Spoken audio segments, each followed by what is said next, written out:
எப்பா சக்தி, காஃபி சாப்பிட்டு கிளம்பு. இல்லைண்ணா வேணாம். ஏப்பா அந்த ஸ்டேஜ் டெக்கரேஷன் ஆளுகளை பார்த்தியா? என்ன சொன்னாங்க? அதை பற்றி ஒன்றுமே சொல்லலை நீ? போய் பார்த்து பேசிட்டேண்ணே. அவங்களே ஒரு நல்ல டிசைனாக பார்த்து செலக்ட் பண்ணி கொடுக்க சொல்லியிருக்கு. எப்பா அலங்காரம் பண்றேன், அது பண்றேன், இது பண்றேன்னு கூத்தடிக்க போறானுங்க. நமக்கு தோதா இருக்கணும், அது தெளிவா சொல்லிவிடுமா. இந்த பெரியசாமி மகளை நம்மளோட 10 மடங்கு யோசிக்கிறாளுங்க. அவங்க ஒரு ஆளை பேசி விட்டா அது சரியாக தான் இருக்கேன். எப்பா நீ நம்ம தரப்புல நமக்கு என்னென்ன தேவையோ அதில் தெளிவாக நின்றுக்க. போ கிளம்பு போ. மாமா வாமா வா வா. காலையிலேயே வந்து உங்களை தொந்தரவு பண்ணிட்டனோ? என்னம்மா இப்படி சொல்லிட்ட? நீ வந்தாதான் நாங்க ஓரளவுக்கு நிம்மதியா இருக்கோம். இல்லன்னா இங்க இருக்கிற பிரச்சனைகளே பேசிக்கிட்டு இருக்கோம். உட்காரு. வாங்க உட்காருங்க. இல்ல பரவாயில்ல அம்மாச்சி. அறிவு காப்பி எடுத்துட்டு வரட்டா?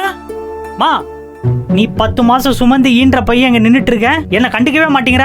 உனக்கு என்னடா, அறிவு இருந்தா நீ நல்லாவே இருப்ப. அதுவும் சரிதான், அறிவு இருந்தா நல்லா தான் இருப்பேன். சரி அது இருக்கட்டும், நீ எப்படி இருக்க? நான் ஆளு 2 சுத்து பெருத்தா மாதிரி இருக்க, என்ன விஷயம்? டேய், என்ன இந்த வீட்டுல அப்படி பாத்துக்கிட்டவடா, என்ன வேத்து மனுஷியாவே நினைக்கிறது இல்லடா. இந்த இவங்க எங்க அக்கா மாதிரி.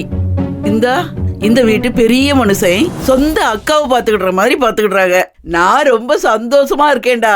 ஏமா ஒரு நிமிஷம், இவங்கள அக்கா மாதிரின்ற, அவரை தம்பி மாதிரின்ற, ஒண்ணுமே புரியலையே, லாஜிக் இடிக்குதே.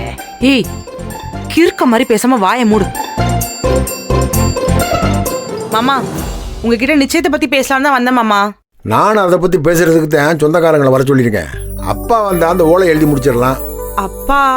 அப்பாவால வர முடியாதுன்னு நினைக்கிறேன் மாமா. அப்பாவுக்கு மேலுக்கு முடியல. ஏன் என்னாச்சுமா? சுகர் தான் கொஞ்சம் அதிகமாயிடுச்சு. ஒரு வார்த்தை கூட சொல்லல? இல்ல இப்ப பரவாயில்ல, ஹாஸ்பிட்டலுக்கு கூட்டு போயிட்டு தான் வந்தேன். இப்ப வீட்டுல ரெஸ்ட் எடுத்துட்டு இருக்காரு மாமா. ஊர்ல இருக்கவங்க கல்யாணத்துல முன்னாடி நின்று நடத்தி வச்சாரு. இப்ப அவங்க மாவா கல்யாணத்துல இவ்வளவு பிரச்சனை நடக்குதுன்னு ரொம்ப கவலைப்பட்டுட்டு இருக்காங்க. அதனாலயே அவருக்கு மேலுக்கு முடியாம போயிருது. அது மட்டும் இல்ல மாமா, உங்களை மொத்தமாவே இந்த கேஸ்ல இருந்து வெளியில கொண்டு வரதுக்கு வக்கீல் எல்லாம் பார்த்து மும்முரமா உழைச்சிக்கிட்டு இருக்காரு.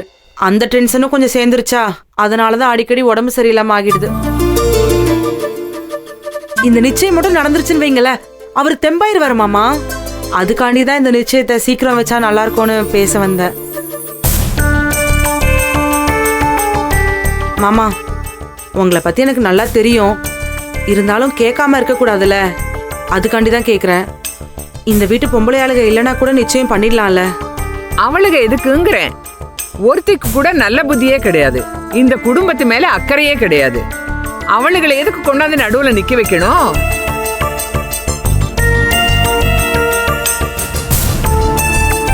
அம்மா, நமக்குள்ள பிரச்சனை ஊர்ல உள்ளவங்களுக்கு தெரியுமா? ஊரை விடுங்க, ஈஸ்வரி வெளியில இருக்கா.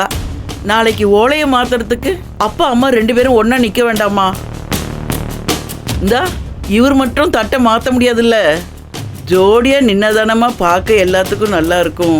ஏமா, ஜோடியா நின்று தான் தட்டு மாத்தணும்னு யார் சொன்னது? பெத்தவே நான் இருக்கேன், ஒத்தையில் நடந்த கல்யாணத்தில் நடத்தல பாரு. அவளுக வெளி உலகத்தை பார்க்கணும்னு கூட்டு சேர்ந்து கிளம்பிட்டாளுங்க.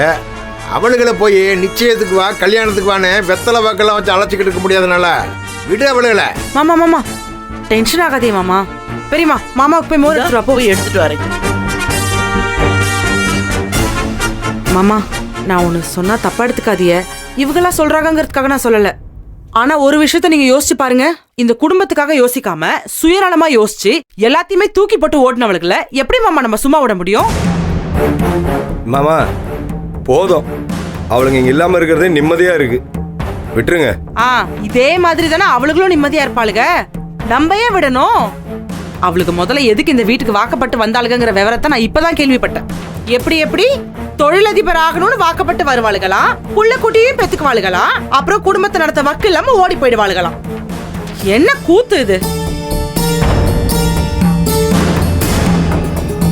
தொழில பெரிய ஆளாகணும்னு நினைக்கிறவளுக்கு கல்யாணத்துக்கு ஒத்துப்பாளுகளா?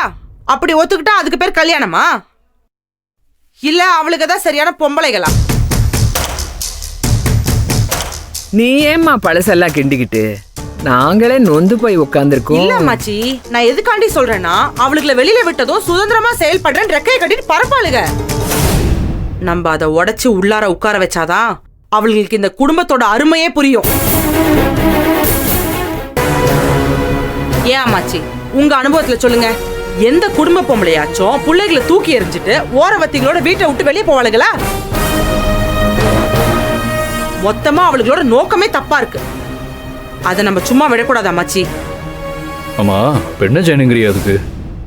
இந்த வீட்டு பிள்ளைகளை வச்சு அவளுகளை உள்ள கொண்டு வரணும். என்னம்மா நீ புள்ளைகளை பத்தி பேசுற? அந்த சனனிக்கு புள்ளக்குட்டி கிடையாது. ஈஸ்வரி புள்ளைகளை பத்தி யோசிக்கவே மாட்டா. அட அவளுகளை விட்டு தள்ளுங்க அம்மாச்சி. மத்த 2 பேர் இருக்காளுகள, அவளுகளை முதல்ல இந்த வீட்டுக்குள்ள கொண்டு வரணும். அவளுக்கு 4 பேரையும் தனித்தனியா பிரிக்கணும். அதுக்கப்புறம் நல்லது தானா நடக்கும். அதுக்கு பிள்ளைகளை வச்சுதான் நம்ம ஏற்பாடு பண்ணணும். மாமா, என்ன மாமா, நானே பேசிக்கிட்டு இருக்கேன், நீங்க எதுவும் பேச மாட்டேங்கிறிய? நான் எதுவும் தப்பா பேசியிருந்தா மன்னிச்சிருங்க மாமா. அதெல்லாம் இல்லைம்மா, பார்ப்போம். பார்த்துக்குங்கப்பா, என்ன செய்யணும்னு நீங்கள் யோசிங்க, நானும் யோசிக்கிறேன். ஆ?